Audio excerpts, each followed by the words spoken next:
అన్నా ఇదేటన్నా ఇటువైపు తీసుకెళ్తున్నారు? Short cut madam. వీడిని చూస్తే ఏదో డౌట్ గా ఉంది. అన్నా నీకే చెప్తున్నాను, ఆపన్నా ఆటో ఆపన్నా. అరే మర్యాద పక్క జరుగురా.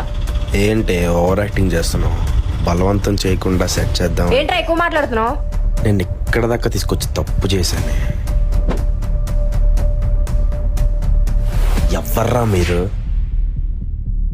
అక్క రా. అక్క ఎందుకో వీడిని చూస్తే భయం వేస్తుంది. తమ్ముడికి మెసేజ్ చేద్దాం. రే అక్కేంటి ఎలా మెసేజ్ చేసింది? లొకేషన్ కూడా పెట్టింది, పద వెళ్దాం. రే ఈ టైంలో ఒక ఆడపిల్ల ధైర్యంగా మీ ఆటో ఎక్కిందంటే అది మీ మీద ఉన్న నమ్మకంతోనేరా. ఈ రోజు నువ్వు చేసిన ఈ పని వల్ల అందరూ ఆటో వాళ్ళని తప్పుగా అనుకుంటారా. అక్క ఏం చేద్దాం వీడిని? వదిలేరా తమ్ముడు, ఈ విషయం కానీ బయట తెలిస్తే కష్టపడి ఆటో వేసుకుని వాళ్ళందరూ కూడా చెడ్డ పేరు.